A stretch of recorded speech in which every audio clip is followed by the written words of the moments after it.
ótima terça-feira para você que nos acompanha aí do outro lado da telinha. Gente, hoje, sabe que dia que é hoje? Dia 6 de setembro, terça-feira, e dia do quê?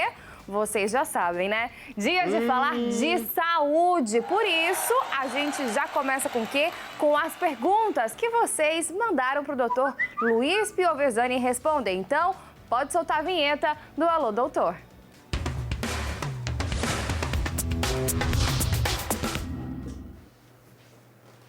E já está aqui ao meu lado o Dr. Luiz Piovesani. Seja muito bem-vindo mais uma vez. Mais uma vez, obrigado pelo convite. Sempre falando aí com vocês aqui do estúdio, com essa apresentadora fera, Marcela.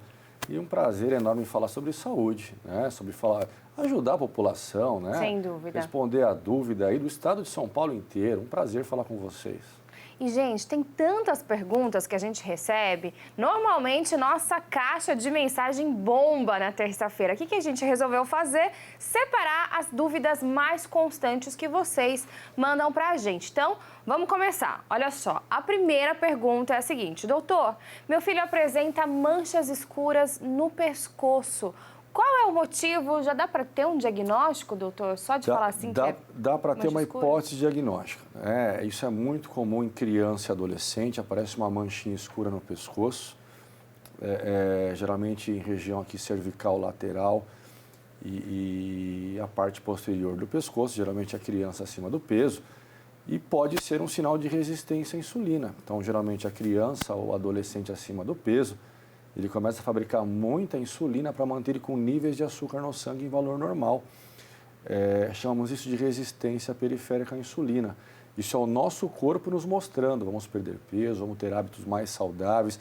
Tive hoje de manhã, inclusive, no consultório, um paciente, né, com o mesmo sintoma. A mãe se queixou, inclusive, falou que tenta lavar e a manchinha não sai. E não sai mesmo. Tem que se perder peso, tem que se ter hábitos saudáveis, aí a manchinha ela começa a melhorar. Agora, isso é uma hipótese diagnóstica, então o médico ele precisa avaliar.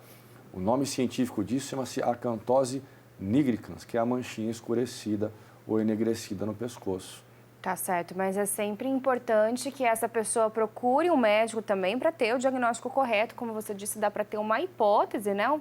Um achismo, mas tudo tem que ser comprovado por exame. Sempre. Toda terça-feira eu estou aqui, né? E a gente sempre tenta ajudar a população, né? Com hipótese e diagnóstico. Claro, você tem que ter um inquérito, conversar melhor com o paciente, fazer exames laboratoriais, né? Tocar, olhar. Então, a medicina você não acha, você precisa ter certeza. Então, respeitando todo o protocolo, né? Todos aí os dizeres aí do Conselho Federal de Medicina.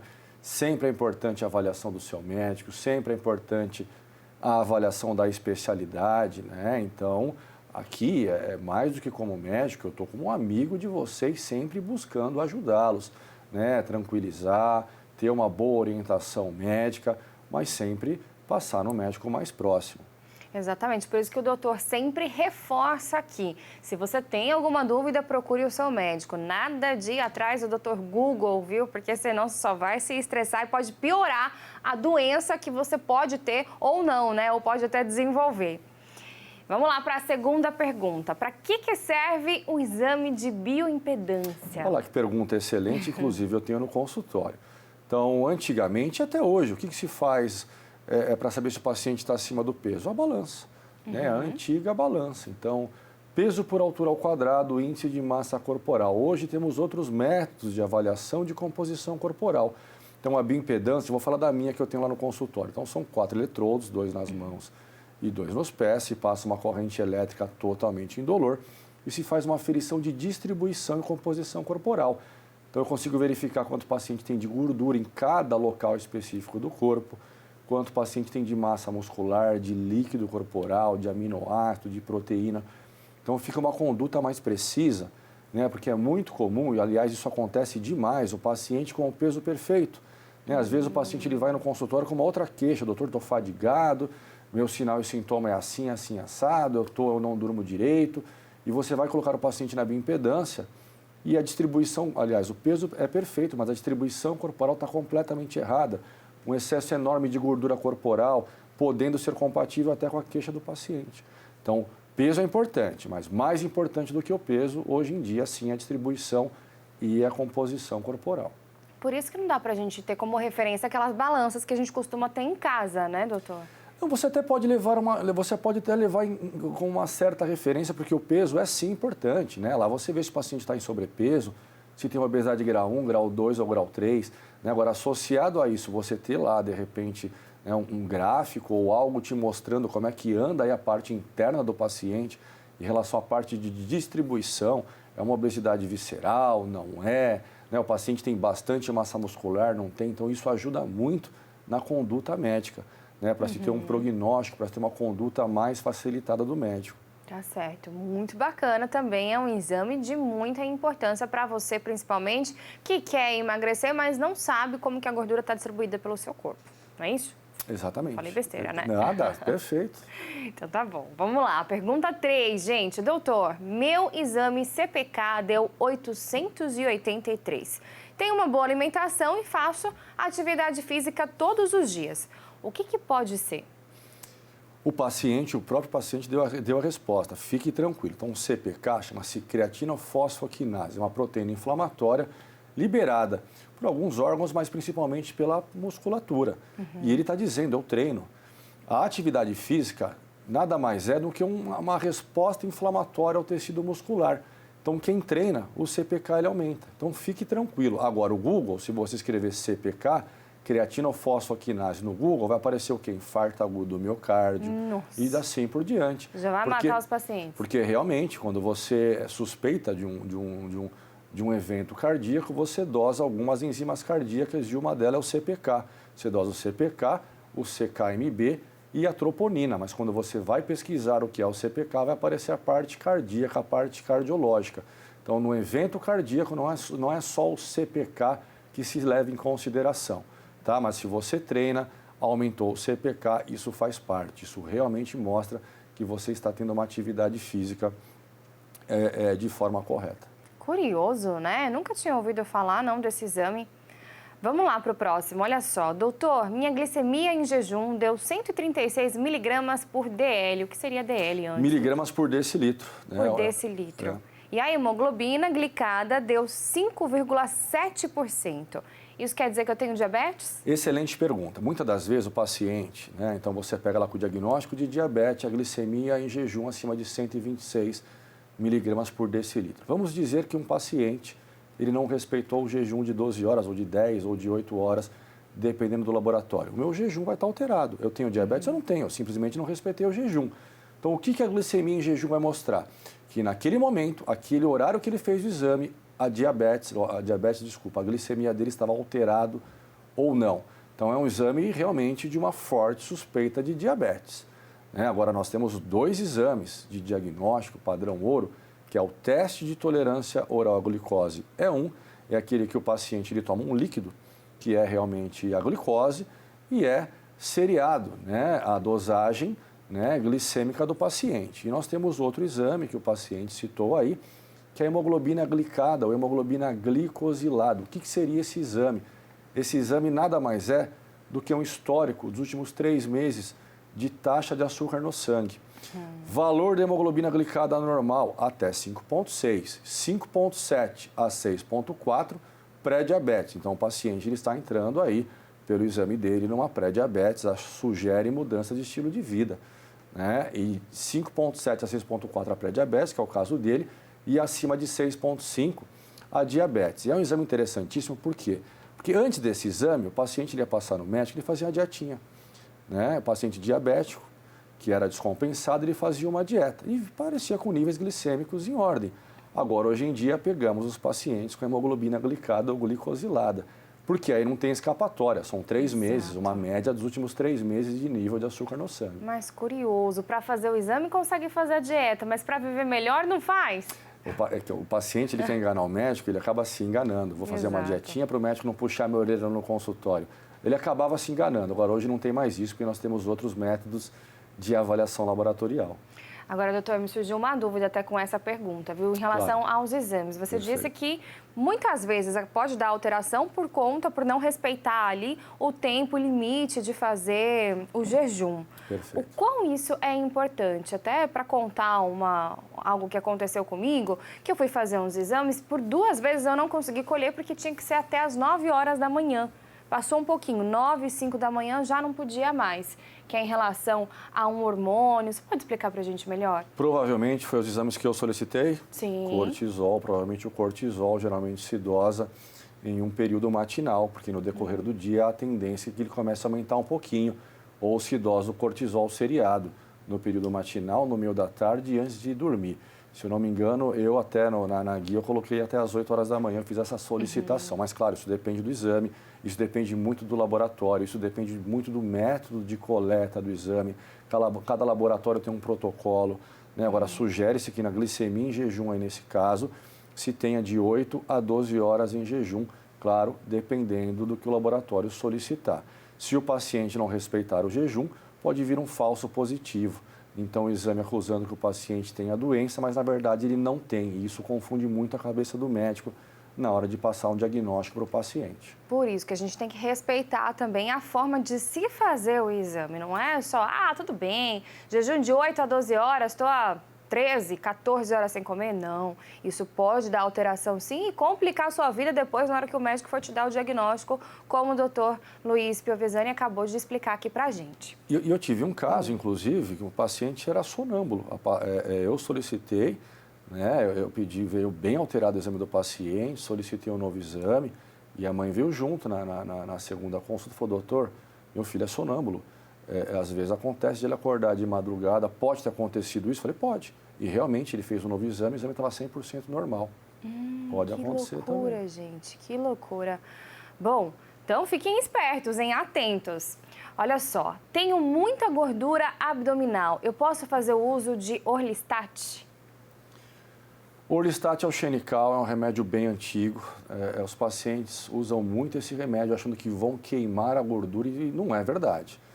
Não existe remédio que vai pegar a gordura do cidadão e vai jogar na lata do lixo a gordura armazenada. O Orlistat, que é o Xenical, ele pega em média de 20 a 30% da gordura que o paciente ingeriu no momento, e ajuda a excretar, geralmente pelas fezes, tá? Agora, a gordura armazenada no seu corpo, como é que você vai mandar ela embora? Com a sua alimentação e com a sua atividade física, tá? Então, o Orlistat tem indicação precisa, aí o seu médico, através do seu exame físico, através da sua indicação e dos exames laboratoriais, que vai saber a melhor indicação do uso do Orlistat. E ingerir esse medicamento por muito tempo também pode fazer mal? Na verdade, não se deve ingerir medicamento nenhum sem avaliação médica, sem uma indicação. Tem aquela velha frase que eu brinco, que a diferença do veneno do remédio é a indicação correta ou não. A diferença do veneno do remédio é a dosagem certa ou não. Então, cada corpo tem a sua individualidade, cada corpo tem a sua indicação, cada corpo tem o tempo de uso do medicamento. Então, não tome nenhum remédio, principalmente este tipo de remédio, sem avaliação e indicação de um profissional adequado. Perfeito. Bom, doutor, tenho diabetes do tipo 2 e faço uso de metformina. É isso? Metformina? 850 miligramas 3 vezes ao dia. É um bom medicamento? Metformina é um medicamento que é liberado pelo SUS, tá? O SUS fornece esse medicamento. Eu ia falar que é um medicamento gratuito. Pessoal, não tem nada gratuito, nós pagamos imposto. Né? Então, nada mais é do que o seu direito. Exato. E é um excelente remédio. Inclusive, os remédios mais modernos que nós temos hoje, que são medicações combinadas, inibidores de DPP-4, todos têm lá, a maior parte deles tem a metformina lá dentro. Então, é um medicamento de saída para diabetes mellitus do tipo 2. E isso não só no Brasil, isso mundialmente. É um remédio que se tem, né, excelente eficácia na ajuda no controle aí do paciente com diabetes mellitus do tipo 2. Faz classe de medicamentos, nós chamamos de biguanida, e é um excelente antidiabético oral. Agora, o remédio faz a parte dele e o paciente faz a parte dele. Então, qual é o tratamento de diabetes? Qualquer literatura que eu for ler sobre isso, tanto do paciente pré-diabético lá atrás com 5,7, de hemoglobina glicosilada. Então, a primeira linha vai estar escrito mudança de estilo de vida. Né? Então, o paciente ele toma o remédio, ele usa o remédio como se fosse uma muleta, então eu tomo o remédio, está tudo em ordem. Não, o principal remédio é a tua alimentação e tua atividade física. A metformina, como outros remédios de diabetes, são excelentes remédios, devemos tomar quem tem realmente o diagnóstico associado realmente à mudança de estilo de vida para ter uma boa qualidade de vida, né, pessoal? Diabetes é uma doença que quem brinca ou paga para ver pode complicar aí o futuro aí da pessoa. E como pode complicar? E, doutora, assim, em relação a esse medicamento, como você disse, né, está disponível no SUS para todo mundo, porque é direito nosso. Se uma pessoa sabe que ela tem diabetes do tipo 2, ela pode ir até um posto de saúde para procurar esse medicamento, enfim, para começar a tomá-lo? Quem vai indicar é sempre o médico. Né? O paciente, ele é muito comum. O paciente, ele fala, doutora, eu quero tomar tal remédio, eu quero tomar. Quem estudou a medicina é o médico. Então, quem vai indicar, quem sabe a contraindicação e a indicação do medicamento é o médico que for atendê-la. De saída, geralmente, em um paciente diabético, o que o médico faz é metformina, orientação alimentar, né, orientação da mudança de estilo de vida e exames laboratoriais. Se o médico, se realmente tiver indicação, se tiver o diagnóstico, não tenho certeza, aliás, eu tenho certeza absoluta que o médico vai ter a melhor conduta em indicar o medicamento correto, mesmo porque nós somos treinados para isso. Doutor, quero agradecer demais a sua participação, mais uma terça-feira aqui no nosso programa, sempre nos auxiliando, né, gente, a cuidar mais da saúde e nos incentivando também, porque não é só o médico de todos vocês, telespectadores, é o meu médico também, e agradeço demais por isso, viu? Sempre um prazer muito grande te receber aqui. Eu agradeço pela confiança, vocês aí de casa, a Marcela também, estou sempre à disposição, em mídia social, no consultório, aqui na TV. Um beijo aí no coração de todos e uma semana abençoada para nós. E deixa também suas redes sociais, por favor. DR de doutor Luiz com S. Piovesani. Só seguir o doutor lá, se tiver alguma dúvida também pode mandar para ele, que ele sempre está disposto a ouvir e tirar as nossas dúvidas, tá bom? Um beijo para você e até terça-feira que vem. Até terça-feira que vem, beijo no coração de todos, pessoal. A associação faz mapeamento de pessoas com distrofia em processo inédito para que brasileiros com essa condição possam se tratar. A Abrafel está convidando associados para realizarem o cadastro e avaliarem as funcionalidades de um aplicativo criado exclusivamente para a ação. A segunda fase do cadastro inclui o direcionamento de pacientes para o projeto DNA Brasil. A meta é disponibilizar tratamentos que estão em testes em outros países para todos os pacientes. Assim, mesmo quem não tem condições financeiras de pagar por um teste de DNA, pode participar dos projetos. Muito bacana, né, gente? Inclusive, a gente precisa de mais, cada vez mais, que seja feito esse teste. E não só para identificar ali paternidade, maternidade, também existe esse método, né? Muitos médicos usam esse teste de DNA até para conseguir identificar algumas doenças de forma mais clara e conseguir esse diagnóstico. Eles falam de predisposição a desenvolver algum tipo de doença. É muito bacana, só que, infelizmente, ele ainda é inacessível por ser muito caro. Então, muito bacana ter esse projeto aí disponível. E olha, pesquisadores de estudo da USP em Ribeirão Preto testam remédio contra inflamações ocasionadas pela Covid-19. A pesquisa está na fase 2 e mostrou resultados positivos para o tratamento de pessoas infectadas que evoluem para casos graves da doença. Os pacientes que estavam no centro de terapia intensiva e tomaram essa medicação conseguiram ficar fora do oxigênio muito mais rápido do que aqueles pacientes que não tomaram. A meta é que o medicamento fique disponível no mercado após a fase 3 e com a aprovação, é claro, das agências reguladoras. A gente espera que logo, né? Ainda mais com esse tempo maluco, gente. Não existe mais primavera, verão, inverno, outono, né? Tem dia que tá calor, tem dia que tá frio, tem dia que no mesmo dia você amanhece com calor, com aquele sol forte, mas chega à tarde, o tempo fecha, fica frio, a gente tem aí uma temperatura muito diferente de como começou o dia, então não tem saúde que aguente, por isso que a gente tem que se cuidar bastante. E olha, implante faz menino que nasceu com surdez profunda ouvir pela primeira vez. Que legal! Salva de palmas aí para os nossos cientistas, os nossos médicos que estudam cada vez mais avançam. O implante coclear nos 2 ouvidos foi realizado gratuitamente pelo SUS em um hospital do Recife. A criança recebeu o diagnóstico logo depois de nascer e fez o primeiro procedimento aos 8 meses de vida. Ele já saiu com a audição boa e não sofrerá mais riscos, gente, de voltar à surdez. Muito legal, salva de palmas mais uma vez. Que bacana. Com certeza, esse garotinho vai ter uma vida muito melhor, com muito mais qualidade. E olha, por falar em implante, um médico fez uma cirurgia inédita no Distrito Federal. Ele reimplantou o braço decepado de um piloto. Isso mesmo que vocês ouviram. 2 meses após o acidente, ele já recuperou o movimento e parte da sensibilidade do membro reimplantado, gente. A cirurgia foi um desafio porque a taxa de infecção em reimplantes assim é alta. E de acordo com o médico que fez a operação, o tempo para tentar realizar um reimplante é de aproximadamente 6 horas. Muito rápido, né? Para conseguir fazer um reimplante. Muito bacana. Só notícia boa. A gente costuma dizer que toda quinta-feira a gente traz notícia boa, mas é claro que nos outros dias também o que a gente quer dar é notícia boa. Então, mais notícia maravilhosa para vocês. A Agência Nacional de Vigilância Sanitária autorizou o uso imediato e emergencial de 24 mil kits moleculares para diagnóstico laboratorial da varíola dos macacos. Atualmente, o Brasil tem 8 laboratórios de referência para o diagnóstico da monkeypox, que não estão dando conta da demanda.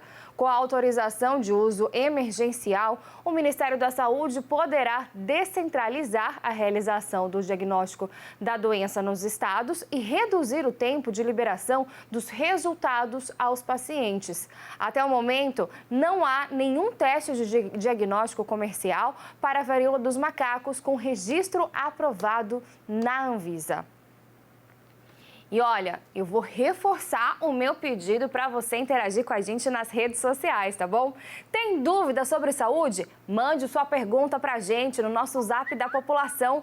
O número é o 11 96783 6666. Não esquece de mandar o seu nome e a cidade de onde você está falando, tá bom? Que a gente fala aqui no programa. E a nossa interação não é só pelo Zap, não.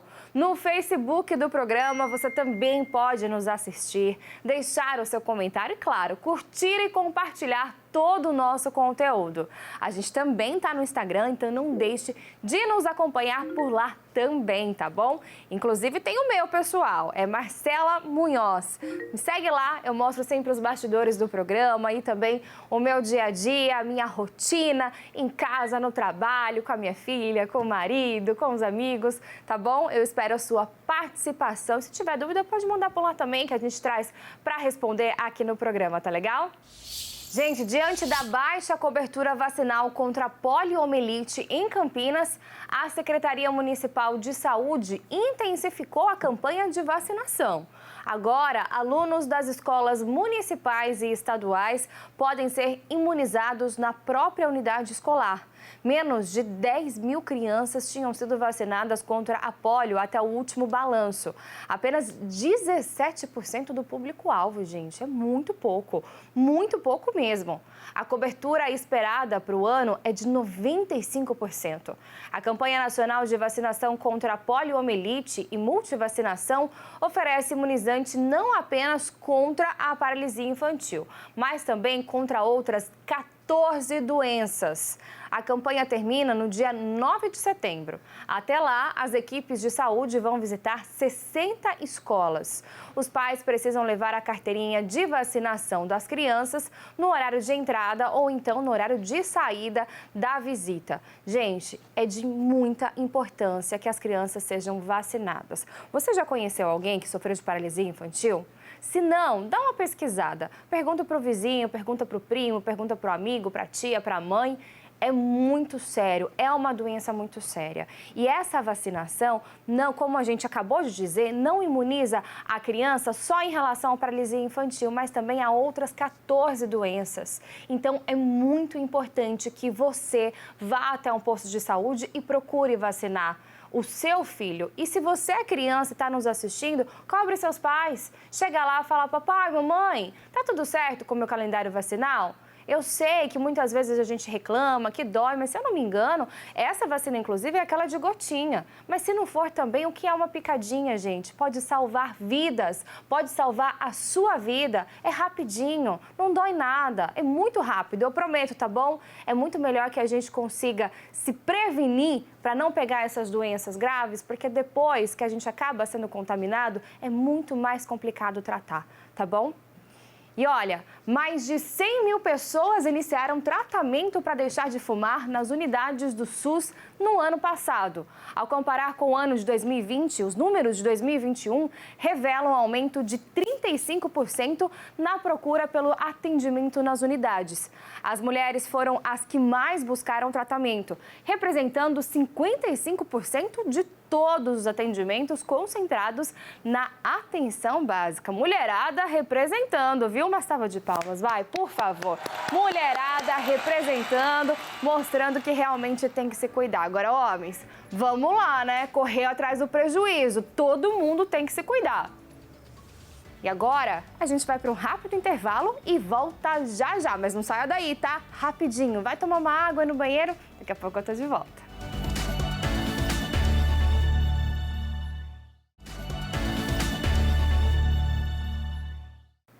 Estamos de volta e é sempre muito importante a gente falar sobre saúde aqui no nosso programa. A gente tirou as suas dúvidas também? Se você tem um amigo, um primo, uma tia e quer compartilhar todo esse conteúdo que você assistiu aqui, pode ir lá no nosso canal do YouTube. Tá tudo salvo, você consegue mandar para alguém, conseguir também acompanhar todas as dúvidas que o Dr. Luiz Piovesani tirou aqui no nosso programa. Então, se você quiser rever alguma dica, compartilhar com a família e amigos, é só ir lá. A gente também tá no Facebook e no Instagram. A gente vai ficando por aqui, nosso programa tá acabando, mas nosso encontro, gente, chora não, tá marcado para amanhã no mesmo horário e eu espero a sua presença e a sua participação, tá bom? Beijo!